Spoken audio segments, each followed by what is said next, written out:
Hi, my name is Destiny Asbel, and this is my Unit 4 reading review.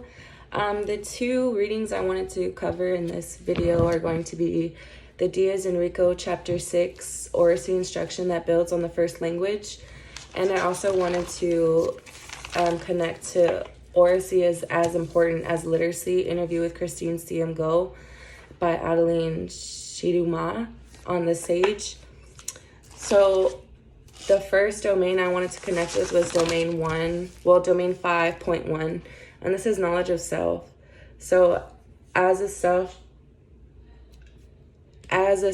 culturally efficacious teacher, I want to record my lessons. I want to take notes, and I want to critique my techniques.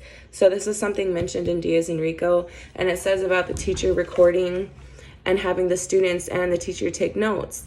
Well, this is just so that they can get their information, but I thought about recording it so that I can make sure I'm putting each of my EL strategies in there, or if there's any EL strategies I can add. So I thought about doing this so that I can see what I can better do to support my students. In my recording lessons, I can reflect on any biases and my culture-centered practices. Maybe like I'm doing something that's familiar to me, but I need to switch it to something familiar to my students. And shift the practices to what's best for them. This also goes along with knowledge of diversity in the classroom. So table 6.2 says listening assessment tailored to SLA level. So there's examples of assessments from beginning to advanced learners. And basically, you need to know where your students are at. So you need to know their knowledge of like their level of diversity or their level of fluency, their level of proficiency. So you need to know which assessment to give them. You need to know which scaffolding they're going to need, any RTI they're going to need.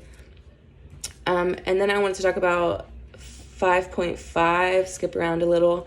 And I got this from the Christina Go interview. Knowledge of culturally caring practices and social emotional development. The idea of the newcomer handbook and having previous students help, I thought this was so useful because they went through it already and they can provide someone else with the assistance, almost like a scaffold of how to get through your first year of being an EB. So you can have previous students help with this, rules and procedures for the classroom, rules and procedures for the cafeteria, just anything on campus in general that they might have found hard that they could put in there, or even that they found easy they can put in there, just anything to help their fellow EBs. And then have cooperative tasks where it's mixed ability groups. This helps the students be able to discuss and contribute without feeling less than or more than, honestly. They are all in different abilities, so they're comfortable to talk and discuss. This also promotes an encouraging climate. And I as a teacher need to build a encouraging climate that helps build confidence, allows mistakes and respects the mistakes, which is a really big thing that I want in my classroom, a non-competitive environment. I don't want the kids to feel like you have to be the best and you have to be the absolute best at learning English and speaking English, because even native speakers of English don't speak it perfectly, but we're all trying and we all have a goal and we're going to meet that goal. We don't have to fight and bicker. We can help each other get to that goal. So that was a really big thing to me in knowledge of culturally caring practices 5.5 is that non-competitive environment. So, and then I also have 5.4. I wanted to make a connection to knowledge of academic language learning. Giving the students the opportunity to participate in skits, debates, and concerts is really extremely important to Oracy development, because students get to rehearse, they get to practice, they get to write down what they want to say, read it over and over and over and over and over again.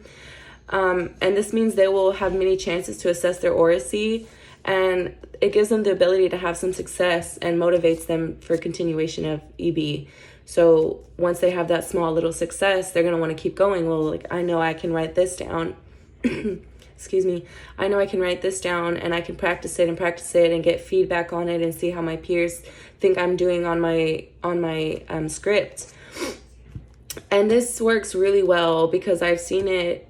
My previous clinical teaching classroom, the teacher had the students write down what they were going to say before they shared it with the classroom, and I saw an extreme change from students who never shared before to almost everybody in the class sharing, because they had the opportunity to write things down and practice it, and they didn't feel like they were going to be embarrassed because they had a moment to practice with their group. They even spoke out loud with the group and listened to them, made sure that they had what they wanted to say right.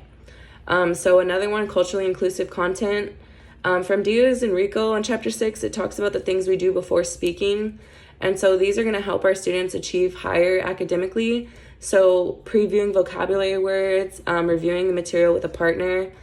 These are just some things we can do while speaking or before speaking to help our student just kind of understand better in the process.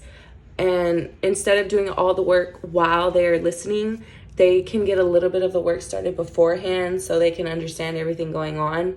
And even then, they might not understand everything going on, but you provided pictures and a little bit of instruction beforehand so that it could be a smooth transition into the instructions. There are things we can do while speaking, such as having homogeneous groups working on accuracy and heterogeneous groups working on fluency. So fluency is just getting there. We don't need it 100% perfect. We just need you to be able to talk, be able to speak some English, some academic language. And this is with different levels. These can be with different levels of students because they can all be at different ranges, and they're all learning from each other. Now with a homogeneous group, we're working on accuracy. They're all at the same level and we're perfecting a skill. And this isn't like, oh, we're perfecting main idea or we're perfecting context clues or something like that. And then heterogeneous groups is maybe we're just trying to find the main idea, trying to find a regular. But with those homogeneous groups, we're perfecting that skill. They already have it and we're perfecting it. So students will also be more motivated to learn if we're not so concerned with correctness, like I previously mentioned. And it allows them to continue to achieve more and more as we're building on their culture capital,